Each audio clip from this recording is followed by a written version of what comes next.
عزیزان گرامی وقار و حاضرین، آج 26 جنوری یوم جمہوریہ کے اعتبار سے پورے ہندوستان میں جوش و خروش کے ساتھ منایا جا رہا ہے۔ یقیناً اس یوم جمہوریہ میں ہر ہندوستانی کا برابر حق ہے۔ آج کا وہ دن ہے جب قانون نافذ کیا گیا، لاء بنائے گئے، ترتیب دیے گئے۔ آزادی کے بعد پورے ہندوستان کا ایک سنویدھان بنا جس کے تحت ہم سب کو گزارنے کے لیے ایک بہترین لاء کی کتاب پیش کی گئی۔ آج ہندوستان کی آزادی کو 70 سال سے زیادہ کا عرصہ گزرنے کو آیا ہے۔ ہم آج یہ عہد کرتے ہیں کہ اللہ رب العزت نے ہر انسان کو آزاد پیدا کیا ہے اور آزادی انسان کا بنیادی حق ہے۔ غلامی میں جینا کسی انسان کے لیے نہیں ہے، اسی لیے ہم غلامی کے خلاف لڑتے رہے۔ 90 سال کی جنگ کے بعد ہندوستان میں 1857 سے لے کر 1947 تک، 1857 سے لے کر 1947 تک 90 سال کی ایک عظیم جنگ کے بعد، بڑی محنتوں کے بعد یہ لہلہاتا ہوا چمن آج ہمیں دکھ رہا ہے۔ اور ہندوستان کی اس آزادی میں 100-200 کا نہیں، ہزاروں کا خون بہا ہے، اور ان کے خون کے بعد، ان کی قربانیوں کے بعد یہ آج پرچم سربلند ہے ہندوستان کا۔ میرے عزیزوں، اس آزادی کو برقرار رکھنا ہر ہندوستانی کا حق ہے۔ دوبارہ ہندوستان کسی کی غلامی میں نہ جائے، اس کا عہد ہم ہر سال کرتے ہیں۔ ہم یہ چاہتے ہیں کہ ایک 200 سالہ غلامی کی زندگی انگریزوں کی جینے کے بعد ہندوستان پر دوبارہ کبھی ایسی نوبت نہ آئے کہ پھر ہمارے درمیان کچھ لوگ حکومت کریں اور کچھ لوگ غلامی کریں۔ نہیں، ہم کبھی یہ نہیں چاہتے۔ ہندوستان آزاد ملک ہے، اسی لیے جمہوریت کو یہاں پر سب سے بڑا ایک مرتبہ دیا گیا جس کو ڈیموکریسی کہتے ہیں۔ ڈیموکریسی ہے کیا؟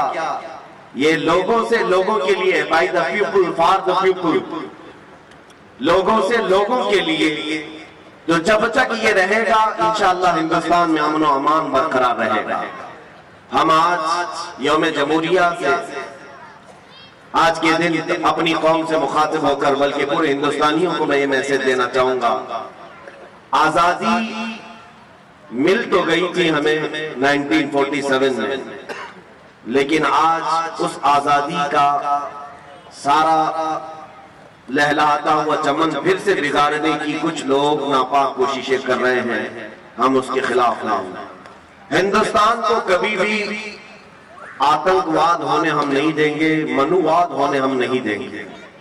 کسی خاص ایک ذات، ایک برادری کی بڑھوتری کے لیے ہندوستان نہیں بنا ہے۔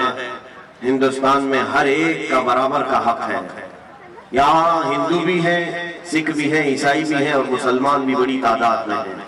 ہم بار بار اس چیز کا عہد کرتے ہیں۔ یہاں 1000 سال پرانی مندریں بھی ہیں، کئی 100 سال پہلے کی یہاں چرچ بھی ہیں، اور یہاں پر گرودوارے بھی ہیں۔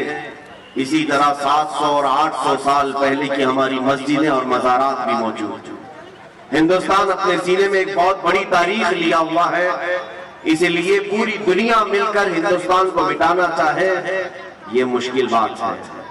کچھ تو بات ہے کہ مٹتا نہیں نام و نشاں ہمارا۔ میرے عزیزوں، اسی لیے اقبال نے کہا تھا، یونان و مصر اور روما سب مٹ گئے جہاں سے، باقی مگر ہے اب تک نام و نشاں ہمارا، اور ہم بھول بھلے ہیں اس کی یہ گلستاں ہمارا۔ اس لیے آج میں ہر ایک سے یہ اپیل کروں گا کہ آپ ہندوستان کے لاء کو پڑھیں، قوانین کو جانیں، تاکہ آپ غیر قانونی کوئی کام نہ کریں اور اپنے سامنے کسی کو غیر قانونی کام کرنے بھی نہ دیں۔ یہ کب ہوگا؟ جب ہر ہندوستانی کو معلوم ہو کہ میرے ہندوستان کے لاء کیا ہیں، مجھے یہاں پر جینے کے ادھیکار کیسے دیے گئے ہیں۔ ایک بڑی بات ہے، ابھی دلی میں ایک صاحب کے ساتھ ہم بیٹھے ہوئے تھے، ان سے پوچھ رہے تھے کیا حالات چل رہے ہیں، کچھ بھی نہیں خبر ہے۔ وہ راجستھان کے رہنے والے، کسی بات کی خبر نہیں، دلی میں کیا چل رہا ہے کیا نہیں ہے۔ نہ کسی پروٹیسٹ کی خبر ہے، نہ وہاں کے الیکشن کی خبر ہے، کچھ بھی خبر نہیں. ٹھیک ہے، کوئی بات نہیں. ہم نے یہ بھی پوچھا کہ آپ ہندوستان میں رہ رہے ہو کہ نہیں رہ رہے ہو؟ ہاں، صرف ہم کھانا پکانا اور اپنی ڈیوٹی والا اتنا ہی. میرے عزیزو، ہندوستان میں رہنے کے ساتھ ساتھ آپ سب کو یہ بھی معلوم ہونا چاہیے کہ ہمارے یہاں جینے کے لیے کیا ادھیکار ہمیں دیے گئے ہیں، کیسی آزادی ہمیں دی گئی ہے، ہمارے لیے کیسے لا دیے گئے ہیں، یہ ہر ایک شہری کو جاننا اس کا حق ہے. اور جب آپ ان پڑھ رہیں گے تو کوئی بھی آپ کو قانون کے نام پر ڈرائے گا، دھمکائے گا. اس لیے سب سے پہلے ہمیں ایجوکیشن کی ضرورت ہے، تعلیم کی ضرورت ہے. میں یہ نہیں کہتا کہ سارے لوگ لا پڑھنا شروع کر دیں، سارے کالجز میں لا. ہر ایک انسان، ہر ایک شہری، ہر ہندوستانی وہ اپنے طور پر فردن چاہے تو نیٹ کے ذریعے سے بھی پڑھ سکتا ہے ہندوستان کا سنویدھان کیا ہے. جب آپ کو یہ معلومات ہوگی تو آپ سنگھرش کر سکیں گے اور مقابلہ کر سکیں گے. جیسے کہ آج ہو رہا ہے، بہت سارے لوگ